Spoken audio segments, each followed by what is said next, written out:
The longest minute in the world.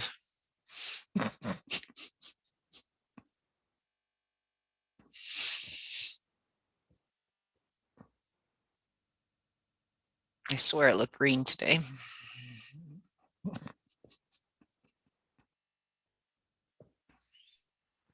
Oh, and we are live. Hello, everybody.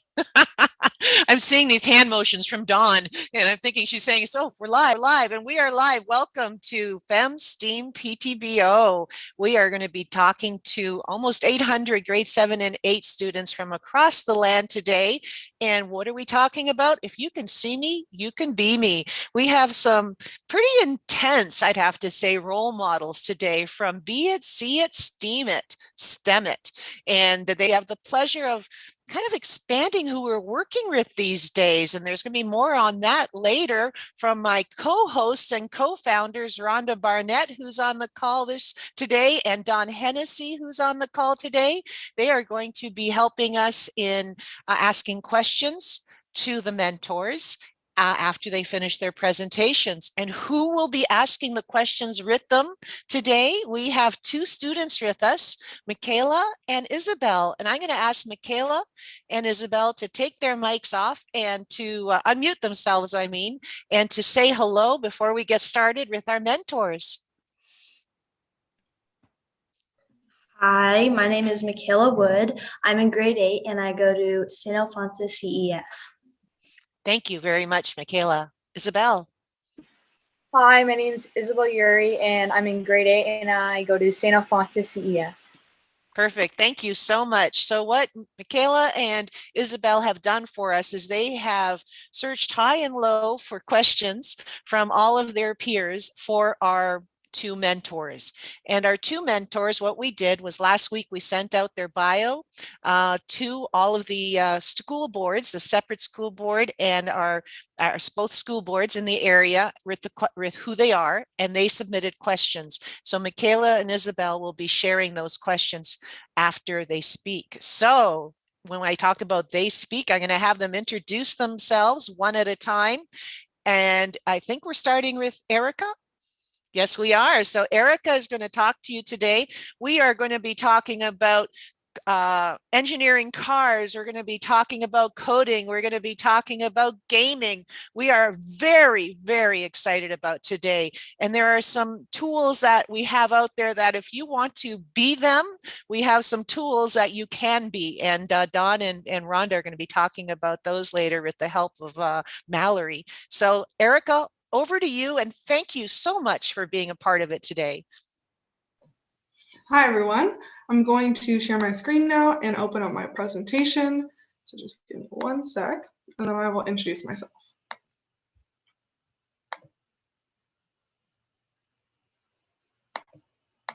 Alrighty. So, hello. My name is Erica, and I'm a fourth-year mechanical engineering student at RYERSON University. I'm super excited to be here with you today to talk about my journey in STEAM and all the cool projects I've worked on.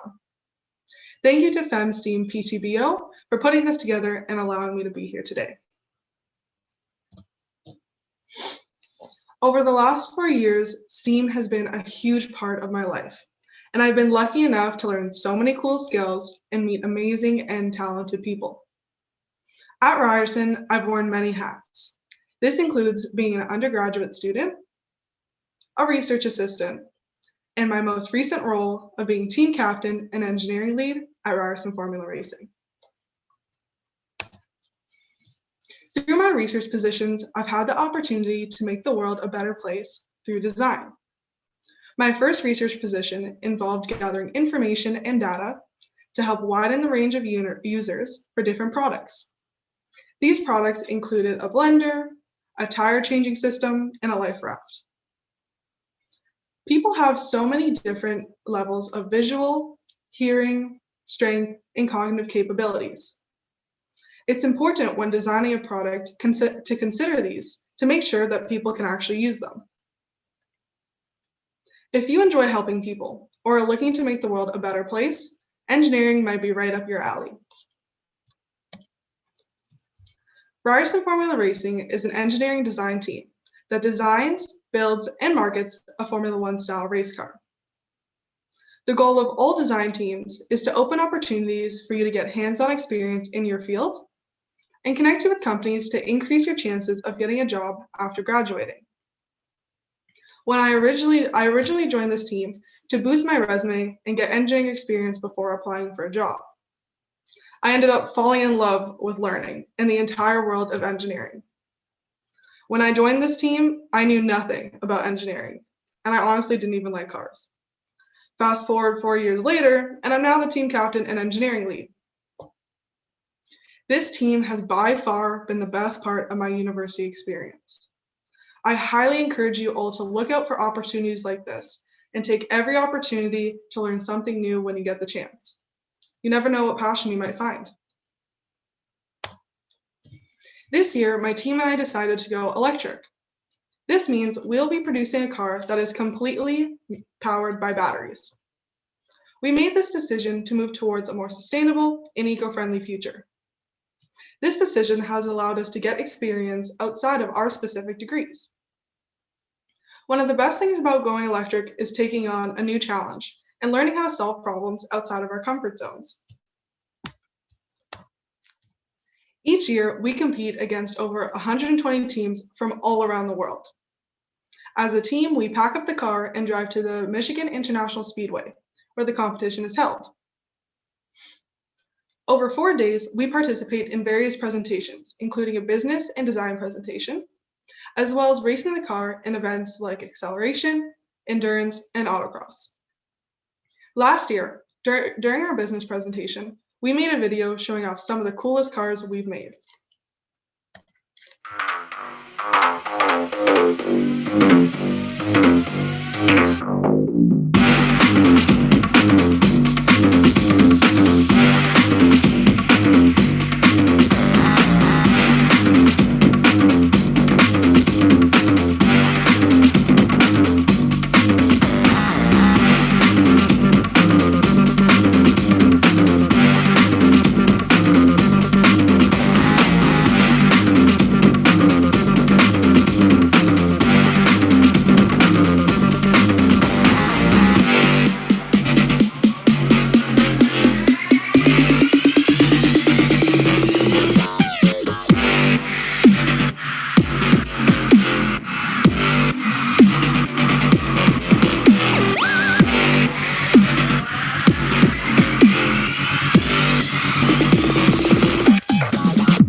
I am the current team captain and engineering lead.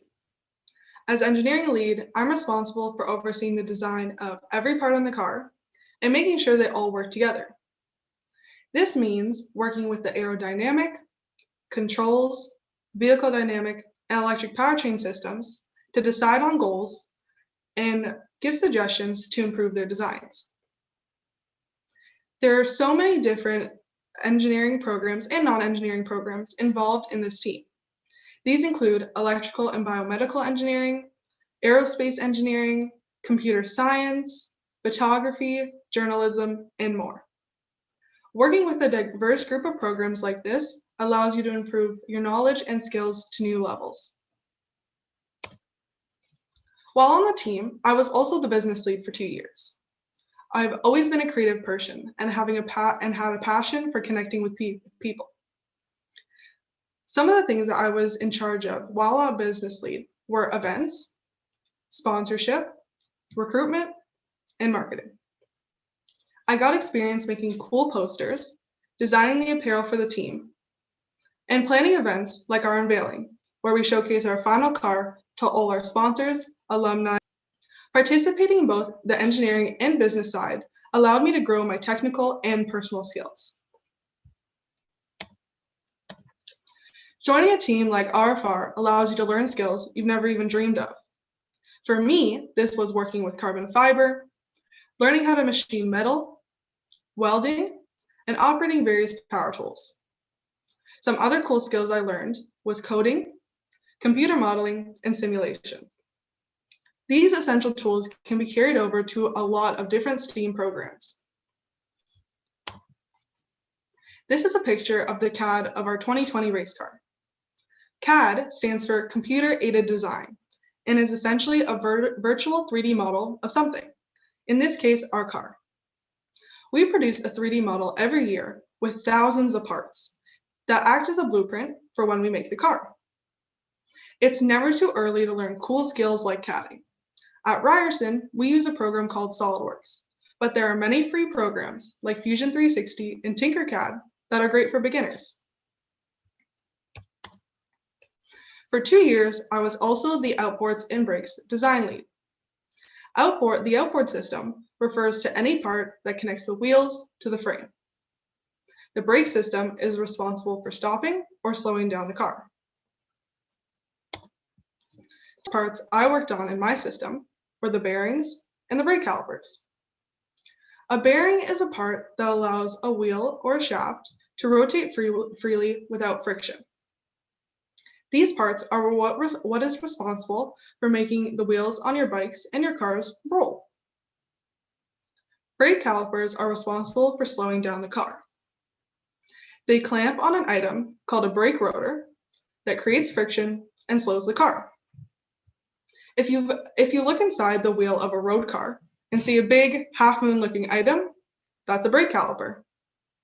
In this animation, you could see 2 items called a brake pad rubbing on the brake rotor to stop it from spinning. That's how it works.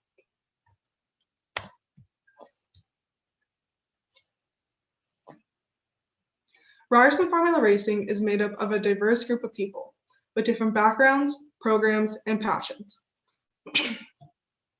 This is not just an engineering team. We have individuals pursuing science, math, business, photography, and journalism. From all my different positions, you could see how there's so many different areas and skills you can. Engineering, specifically race car engineering, has historically been a male-dominated field. We're trying to change that, and we've seen significant improvement in female participation over the last 4 years. When I joined this team, I completely stepped out of my comfort zone and entered a field I knew nothing about. I encourage you all to do the same and find new interests. My journey to STEAM but as I learned more about the field, I found new opportunities that interested me. I originally decided to pursue a career in STEAM in October of my grade 12 year, after attending the university fair and talking to a female engineering student from Queen's University. Engineering requires you to take 2 out of 3 sciences in high school, and at that point, I had only taken my grade 11 chemistry. I decided to switch my schedule and take grade 11 biology and physics in my first semester of grade 12 to keep my options open. Engineering was not a common word in my life before university. I didn't know what the different types of engineering were or which one I would like best. I ended up applying to chemical engineering due to my love of chemistry. Once at RYERSON, I joined RYERSON Formula Racing and I fell in love with mechanical engineering. I ended up switching my program to mechanical engineering in 2nd semester of my first year. There are many opportunities throughout high school and university for you to change your path and find something new. However, the earlier you get to explore the incredible world of STEAM and find the careers and opportunities available to you, the better you'll be for your future. You might be asking, what is mechanical engineering? Mechanical engineering deals with anything that moves.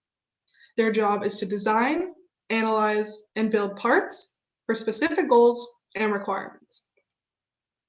Think of items in your everyday life that move. This could be a bicycle, a prosthetic, or a door. Even packaged food like ice cream sandwiches have had a mechanical engineer help with their design. So many companies, big or small, need mechanical engineers at different parts in their production line. These are just some of the big companies that hire mechanical engineers. For example, Tesla would need a mechanical engineer to design the frame or body of their car and make sure it's strong enough to protect the passengers. Sephora would need a mechanical engineer to determine how the pallets and cases would open and close and how they'd be manufactured. Lastly, Google, with the design of their Google Homes and Google Phones, would need a mechanical engineer to figure out the structures and mechanics of the items. Mechanical engineers are everywhere. Lastly, I'd like to stress that there truly are no limitations when it comes to STEAM. You are not stuck in one career or path, and you definitely will be working with many people in different positions in different programs. Over the last 4 years, I've fallen in love with learning, and I've discovered I have the power and resources to learn anything. I encourage you to explore the world of STEAM and find a new interest. As I mentioned, there are always opportunities to change what you're working in and find a new career path, but the earlier you understand the opportunities available to you, the better. I'm not just a mechanical engineering student. I'm a creative individual who has a passion for learning and connecting with people. I've applied my engineering mindset and skills to many of my hobbies, including baking and balloon art. Engineering, like my hobbies, is a creative field and allows you to make something out of nothing. Thank you. Thank you so much, Erica. I'm blown away. You have done so much. I'm so excited. I really hope that some of the people watching will hang their hat on something that you said and say, okay, this is what I want to do now because of what Erica said. That is so exciting. Thank you so much. Thank you so much. So we're going to get back to Erica with some questions after we speak to Mallory. And Erica, at the very end, I'm going to come back and ask you, what one piece of advice would you give to yourself if you were in grade 7 or 8? So that's how we're going to close it. So Mallory, over to you. Thank you so much, Erica. Okay, thank you so much for having me. I just need 1 second to get my screen set up. As we do that, I thought your balloon art, Erica, was pretty amazing. How does one get into balloon art? Thank you so much.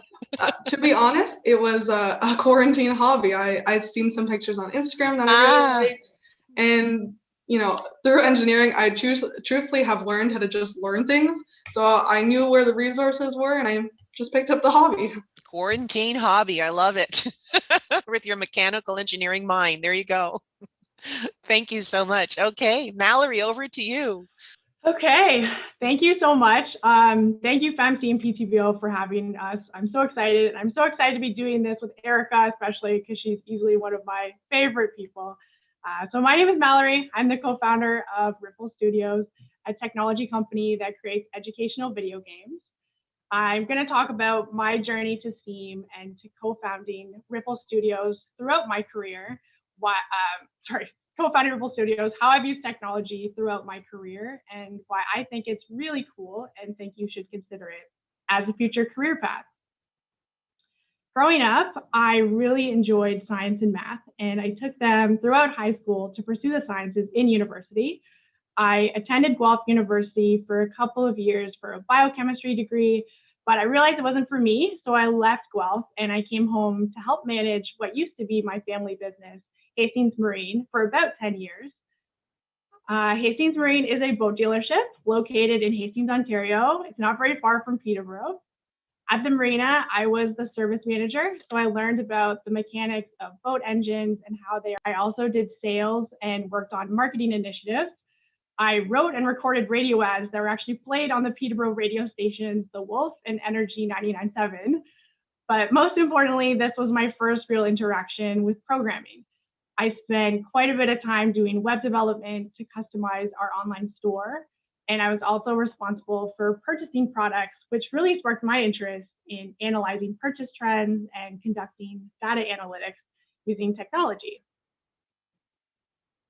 After the marina, I attended Ryerson University for a degree in marketing management, where I joined an engineering design team, Ryerson Formula Racing. If you didn't guess it yet, this is where I met Erica.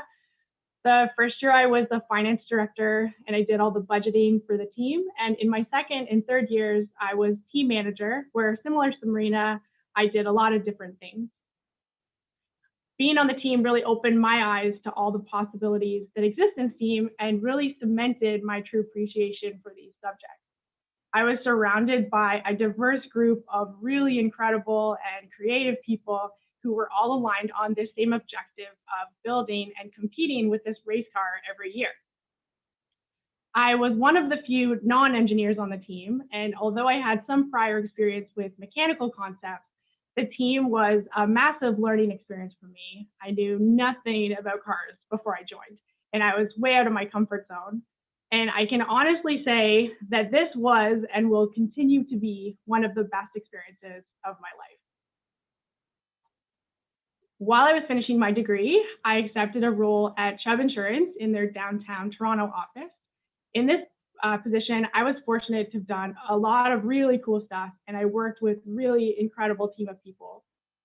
I did quite a bit of data analytics work to help the business leaders make decisions, and I worked on automation projects, so some that I programmed myself and others that I created by using existing technology. One of my favorite aspects of this role was that I was able to teach others how to use technology to be more efficient. So now that you've heard most of my journey, I'll give you a summary of who I am as an individual.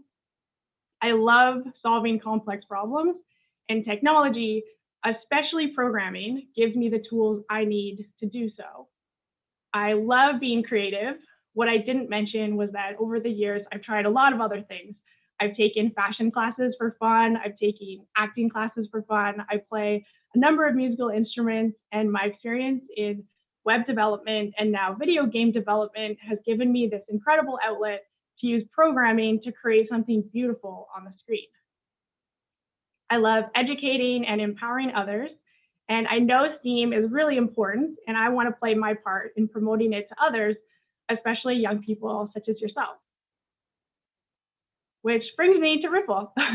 Last year, my friend Sabrina and I co-founded Ripple Studios, and we're on a mission to inspire all students to consider a career in STEM.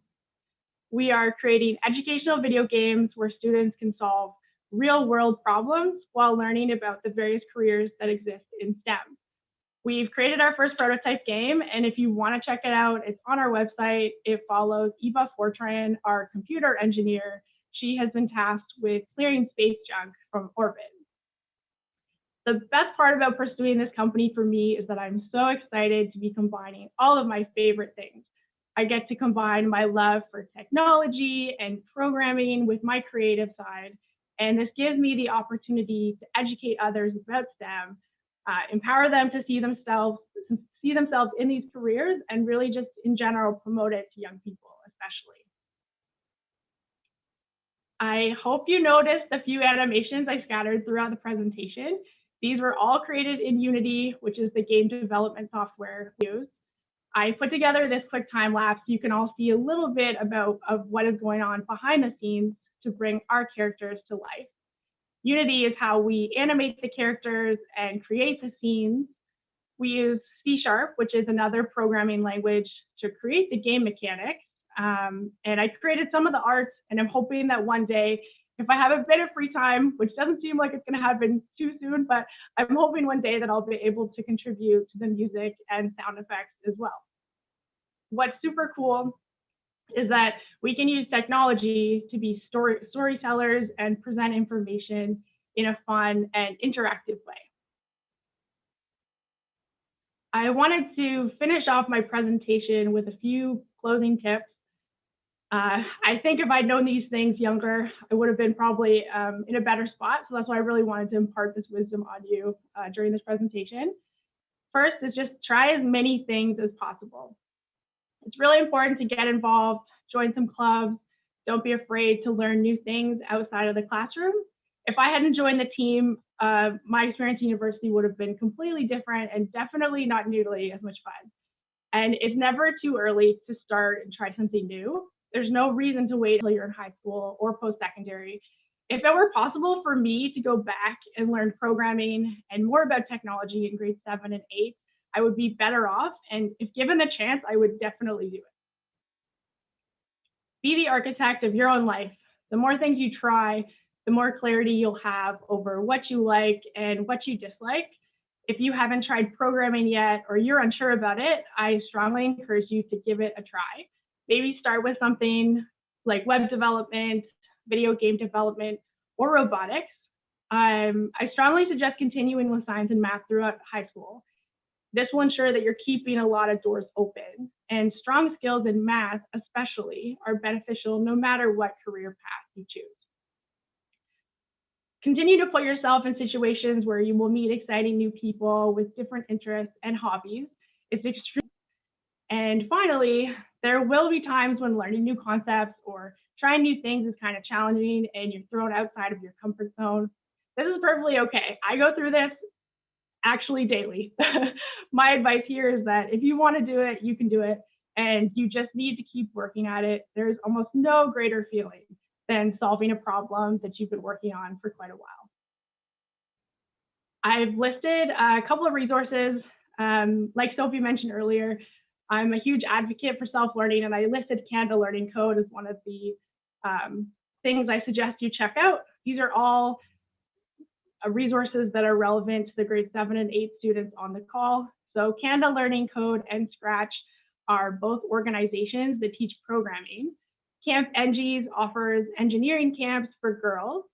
VEX and First Robotics are these programs where students design, program, build, and compete with robots, which is super cool. Digital Defenders is a program offered in partnership with BlackBerry and Girl Guides that teaches cybersecurity. I listed Unity, which is the game development software we're using to create our games. They have a lot of free resources and like really cool tutorials where they walk you through how to build a game from scratch. I strongly recommend checking it out if you have any interest in game development. And finally, anything you want to learn is on YouTube. I use YouTube all the time to pick up new skills. So anything you want to learn, you should search it up on there. So that's my presentation for today. I hope I inspired at least some of you to consider a career in technology, maybe even game development. If you're interested in learning more about me or Ripple Studios, I've included our website and social media. Feel free to connect with me or the company. Thank you so much. Thank you so much, Mallory. I can't even get my head around everything that you just shared with everyone on the call. There is so much advice you've given everybody and tools that they can go to help themselves. Thank you, thank you, thank you. So I'm going to hand it over to Dawn and Rhonda now to co-host the questions. So I'm going on mute. Thank you again, Mallory. Thank you, Sofie, and thank you to Mallory and Erica. Wonderful presentations. I'm super inspired, and I too wish that some of this had been available to me as a young student. So great presentations to both of you to share your journey and insight. A little segue on the Canada Learning to Code that Mallory mentioned. To all the educators on the line, students, parents, it has come to our attention due to FemSteamPtbo's awareness building that's growing all the time. Canada Learning to Code has reached out to us and has indicated that it's National Girls Learning Code Week, the week of May the 16th to the 22nd. And for the educators on the line, you can go to their website and sign up for some free learning tools and teach alongside Canada Learning to Code in your classroom and be one of the facilitators to help bring some of this knowledge to students in your class. After this presentation, we'll ensure that our school board contacts have that information to send out to all of you. And please, teachers, share it with your fellow teachers and spread the word as we continue to help educate this great next generation. So I wanted to get that in as we move into the student questions. So Rhonda and I will be moderating this part, and I will start, and I'll be asking Michaela to come off mute and start with the first question of the day. And so Michaela, when you're ready, the floor is yours. This question's for Erica. When did you know you wanted to be a mechanical engineering student, and is it what you expected when you decided? Thank you so much, Michaela. So I knew I wanted to be a mechanical engineering student, I would say around the end of first semester of my first year in university. It's after I joined the RYERSON Formula Racing, and everything I was learning on the team was related to mechanical engineering in some way. So many of the concepts really interested me, and I found myself drawn to the subject. So I ended up switching, as I said, in my second semester, first year. In terms of I think it was what I expected. The team gave me a good taste of the different concepts and helps me really understand the theory before I even learned it sometimes in class. And that's another great thing about a team like this, is it supports your learning in class, and it gives you a real life application to relate the theories and the questions you do in class in your real life. So yeah, that's when I figured out I wanted to be a mechanical engineer. Great. I think I'll jump in now. It's Rhonda Barnet. I wanted to just say a few words about the two young women here, and you've made a nice segue there, Erica, because I actually own a mechanical engineering firm here in Peterborough. But when I was your age, I didn't know what engineering was either. When I went to university and I studied mathematics and computer science, nobody had ever explained to me what engineering was. So thank you for going through, some really basic detail of what engineering is, because, it really is how things are made. And it's about, the curiosity of making things better. And we're living in a world today where we need to make things better and more sustainable for our future. And so we need young people like you thinking about mechanical engineering in new ways. So it was really exciting to see your presentation, and for both of you, what I really what really resonated for me was your discussions around creativity. So that's why we are FemSteamPtbo. We really wanted to keep the A there, because we know we need, if we're going to approach science and technology, we need to do it with our artistic, creative mind engaged, and we need to maintain subject matter expertise in the arts to do that, and vice versa. If there's young people on the call today that they're really pursuing something very hard line into arts, you still need technology, and you need math, and you need those things to ground you. So that's what FemSTEAM is all about. So it's really great to see these present, and we're so grateful for you to come forward. We're collaborating with See It, Be It, STEM It with Linda Hasenfratz and Linamar, and you two have been role models there. So it's really great to feature you today.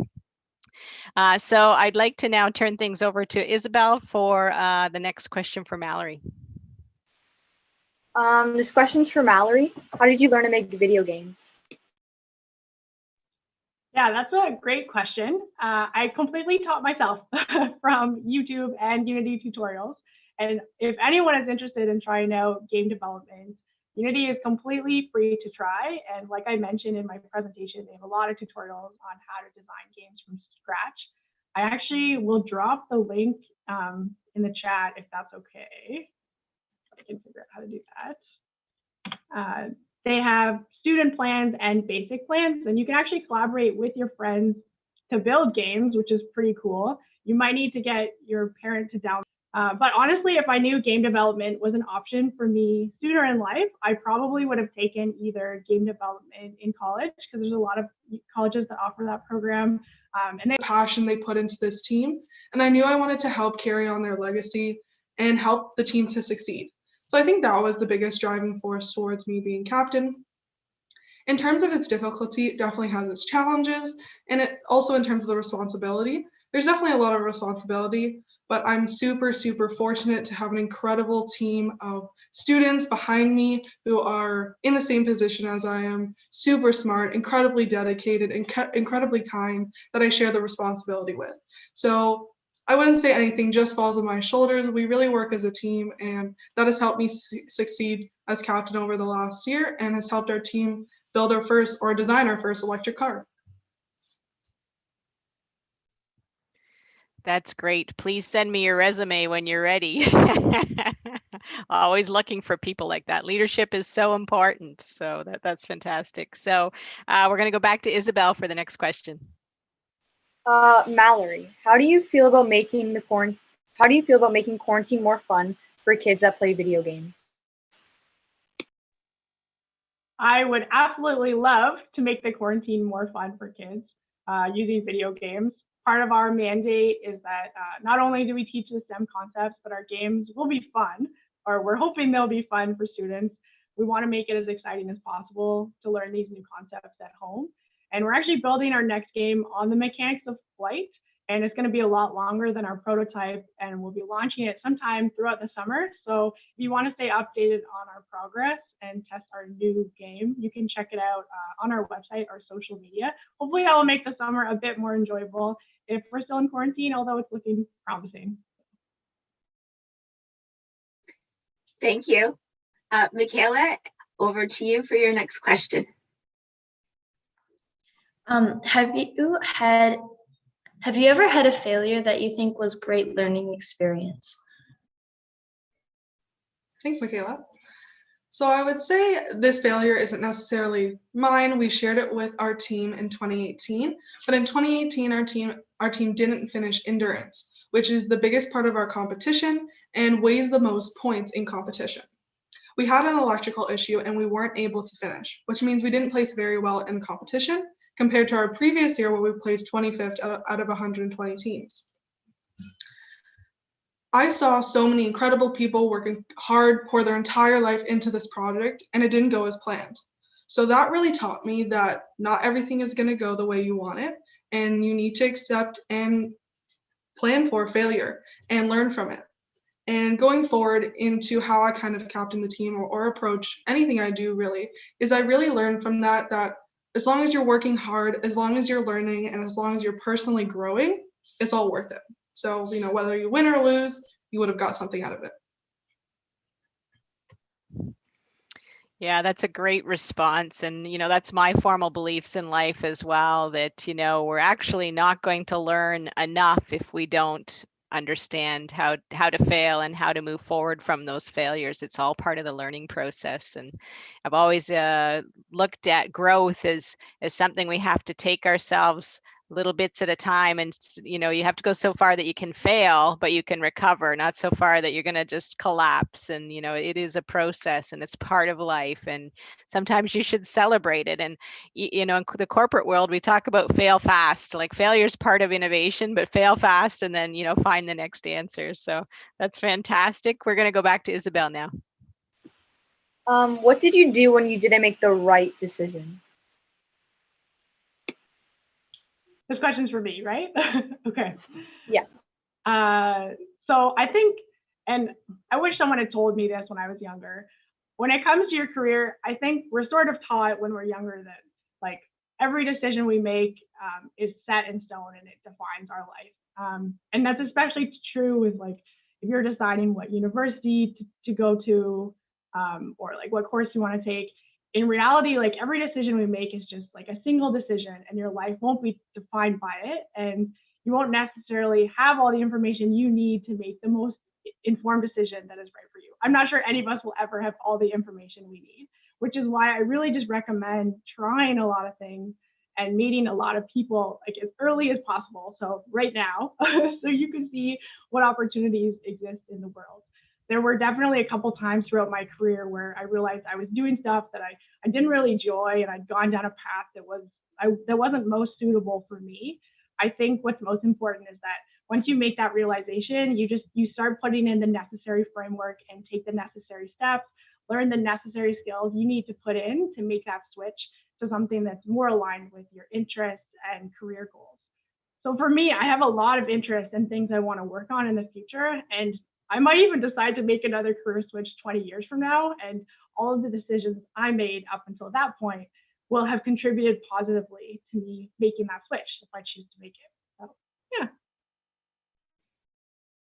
That's great advice, Mallory. And I think for those of us who want to be constant learners, always trying new experiences, endeavoring into new challenges, you never know where it might take you. And being able to pivot if something doesn't feel right is okay too. So thanks for sharing that messaging. Michaela, it's your turn now again. What was your dream job when you were our age? Thanks, Michaela. When I was your age, my dream job was to be a pastry chef, and you could probably understand that by the pictures of the cakes I've made. And I didn't end up pursuing that career, but when I started pursuing engineering, I figured out that I was still in a creative field, and I was essentially doing the same thing, creating something out of nothing. So I think I kind of ended up in my dream program at least, and I'm really hoping that this is going to lead me to my dream job that I love doing. Yeah, that's really great. I want to, touch on both what Mallory and Erica have said there, because, we're trying to open your minds to STEM and STEAM, and we're doing that to keep all of the options open, because it's really hard right now to say, yeah, I'm going to be an engineer. My husband is a mechanical engineer, and, apparently when he was 4 and playing with some Lego, his mom said to him, you're going to be an engineer. And he's just always thought he was going to be an engineer. But I just don't think that really happens. happens. You know, we go through life, we try things, and, you know, we just want to arm you with as much education and curiosity so that the world's your oyster and you can try things and then you can build on that in your career. So thank you, ladies, for sharing your journeys that way. We'll turn it back to Isabel for the next question. What kinds of things can we do if we want to make video games but are only 13? So thank you, Isabel. I absolutely love this question because, to be honest, you aren't limited by the fact that you're 13 at all. You can start today by learning new skills, and game development is one of those. So if you have any interest, like I mentioned, you can download Unity. Depending on your age, you might need to get your parents to help you download it. It's completely free to try, and they start with the basics with their tutorials. They have some like really fun starter projects where you can like build a game that is like a go-karting game, and then they have these like Lego adventure games, and they start with the basics. So it's really fun. And then if you download Unity and you find it to be like a bit daunting because it's a lot in the user interface, there's also another group called Scratch. I don't know if you all are using it in school yet or not, but it is another really cool. It's one of the resources I also mentioned where you can build games and like animations and stuff from scratch, and it's really cool. So if you want to start game development, hopefully my message is clear. You can start today if you want to. Thank you for sharing those resources, Mallory. I have my own personal resource who tells me that yes, Scratch is being used in schools. So that's great. So perhaps again, if there's interest there for students in what they've seen in their classroom, that they would have access to do that during their personal time. And frankly, I think that a lot of teenagers are some of like the most active game developers. So age is probably not a barrier in this virtual world that we're living in. So good for you. Michaela, it's your turn for the next question. If you could improve humanity's quality of life, what would be the first thing you change? Thanks, Michaela. So one thing that's really impacted my life is my mom lives with rheumatoid arthritis, which means she has a lot of pain in her joints, and a lot of everyday tasks are difficult for her. Stuff like grating cheese or cutting an onion or pressing garlic, she struggles with.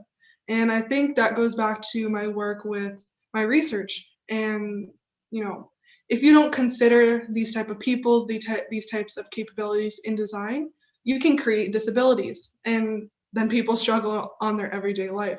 So I think if I could improve one aspect, maybe a small aspect, but one aspect of humanity, I would start to look more into that and design products and items that my mom and people like my mom could use in their everyday life to make their lives a bit simpler. So we're getting near the end of our session today. We just have a few more questions, but the next question is going to be near and dear to me. So we're going to talk about the role of family business and family companies. And so just to level set everybody here, I think about 80% of companies in Canada are SMEs. They're owner-led small companies that make up the fabric of our communities. So, you know, as you go through your career, you may work for big companies, you may have that opportunity, but by and large, people are starting their own companies, are working for family companies. So I'm quite interested now. We're going to turn it over to Isabel to ask a question about family business and entrepreneurship. Mallory, did you like working at your family business?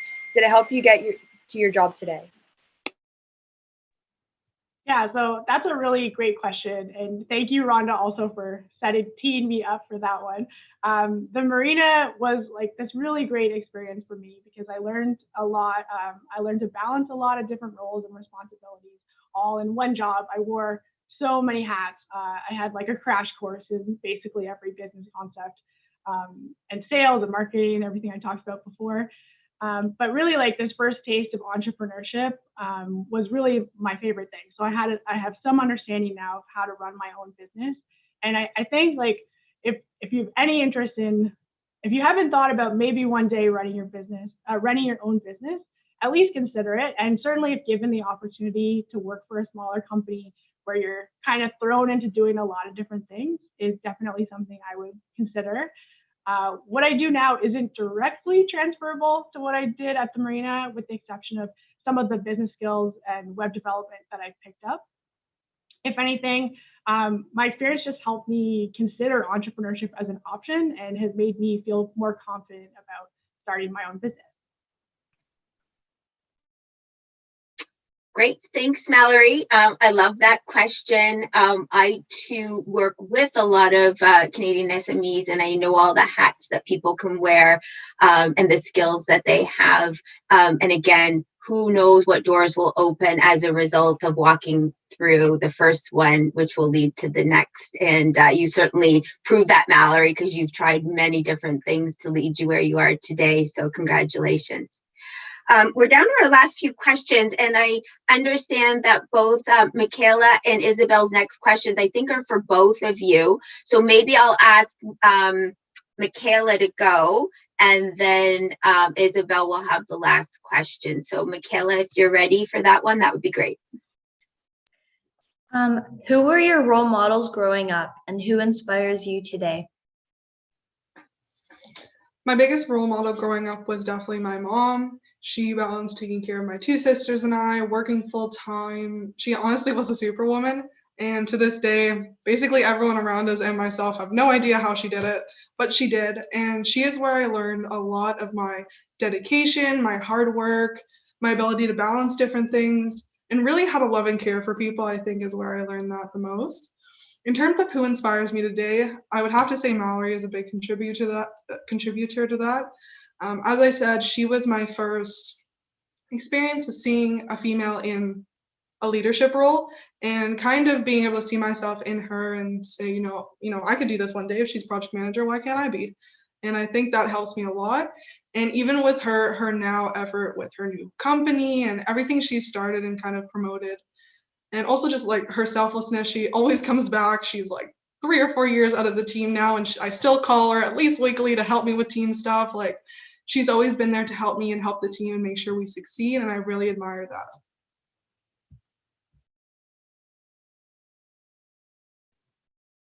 Mallory, I think that question also could be answered by yourself if you recall, or did you need Michaela to read it again, or are you good?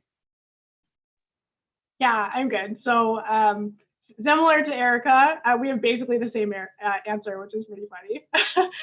So growing up, my mom was a huge role model for me. So at the company, like, my dad was the face of the marina, but my mom was really the one who made sure that the business operated smoothly. And when he passed away, she had to juggle like a lot by herself. And I'm still amazed to this day at how many different things she's able to manage at one time. But now I make a point to surround myself with people who inspire me and who I consider to be role models. So Erica, although she's younger than me, is someone I'm just like so impressed with.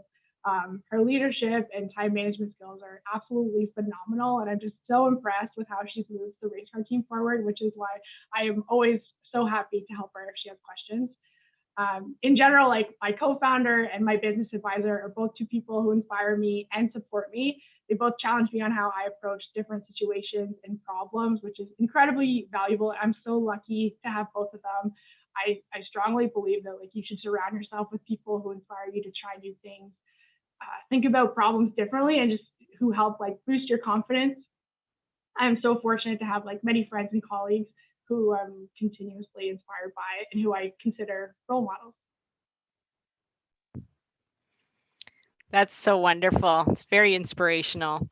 I think we're going into the closing question now. We're going to have Isabel ask both of our role models the last question, and then we're going to turn it back to Sofie for the closing. Did you already know how to build race cars when you joined your team? Who taught you? So Mallory and I both pointed this out in our presentation, but we knew nothing. Genuinely, I can honestly say everyone I knew before university was shocked that I even considered joining a race team. It was so far out of anything I would have thought, ever thought I would have done. So in terms of who taught me, This team is built on so many incredible people, and our alumni are so incredible and kind and understand the value of passing on information. So everything I learned today, how to be team captain, how to be engineering lead, how to design, honestly, how to be an engineer, was taught from all of our alumni. And like, I can't thank them enough for building myself and building the team we have today. And yeah, that's pretty much how it kind of happened. Yeah, so I wish I could add more to that answer. I can't really, because I had basically the same experience. I knew nothing about cars. I don't know. And yeah, the people who helped were the incredible teammates. We're still, like, I'm still super close with everyone who's on the team, or a lot of the alumni and everyone who's on the team now. I make sure to stay in contact with Erica, and I'm just heavily involved with what they're doing, just because the team itself were incredible colleagues and peers, and they taught me through trial and error how to build a race car. Thank you so much to everyone. Thank you to everyone who supplied the questions, all the students out there. We really appreciate it. And I'm delighted that our three co-founders are all here today to be part of this, Rhonda, Dawn, and myself. So we really believe that if you can see me, you can be me. And that's what this is all about, is, you know, you see a little piece of what Mallory says, or what or what Erica said, and think, yeah, I'm going to hang my hat on that. That makes sense for me right now. And then I'm going to learn more, and then I'm going to adjust my vision, because it's okay. Because one of the common themes was we're always learning, and we're always becoming more of who we are. Our building blocks, like Mallory said, she might change her career in 10 years from now, but it's based on what we know. And that's what's so exciting, is we are a sum of all of our parts, a sum of all of our mentors, a sum of the people we surround ourselves with. And we surround ourselves with the most innovative and positive people. And that's another common theme that you'll hear here, is surround yourself, please, with positive people, and challenge yourself. As Rhonda said, fail quickly. I mean, it's okay to get out there and do something that you're not sure of how to do, like Erica and Mallory did, building a sports car and then becoming team lead. It is so exciting. Thank you so much. I'm going to ask you each one last question. And that last question is, you know, thinking back, if you had one piece of advice to give to yourself when you were in grade 7 or 8, what would that one piece of advice be? Erica, and then Mallory. Yeah, mine would be don't fear judgment or fear being judged. I think as a young person, I was so scared of being judged for trying something new or being myself. And if I wasn't, I probably would have discovered STEM and some of the really cool skills I've learned early in life. And like Mallory had mentioned, could have got into something like this way earlier. You're so right. You sit tall, stand tall with whatever you're doing, because you're doing the best you can at that time, and you're learning from others. That gives you a lot of confidence, and any naysayers that might be around you, they go away when you stand tall. That's great advice. Thank you, Erica. Mallory? Yeah, so for me, I think when I was younger, I told myself I couldn't do things, even though it clearly wasn't true. I remember, like, distinctly thinking to myself that I was not smart enough to do AP physics.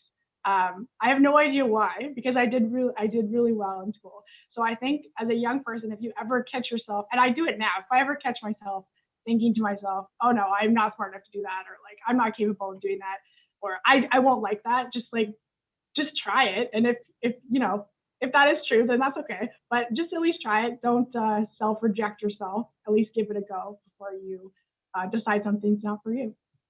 Thank you so much, Mallory. So I just wanted to thank our two amazing mentors today. I really appreciate you being part of this. I loved all of the work you put into your presentations. It was fabulous. And thank you so much to our school boards for providing us, Michaela and Isabel, to share all the questions that their colleagues in grade 7s and 8s pulled together. Really appreciate your being part of it today. So next this coming June, we have another mentor. I think Mallory, do you want to tell us who she is a little bit? I think you know her really, really well. So next month is going to be my co-founder, Sabrina. She's amazing. I'm not going to give away too many details, but she is absolutely incredible. And I'm really excited for her to be speaking on FemSteamPtbo. It's going to be great. Thank you so much. Thank you, everybody. Any last words, Rhonda or Dawn? We're good. We're good. Thank you. Thank you, everybody. We'll see you next month. Have a fabulous May. Thank you. Thank you.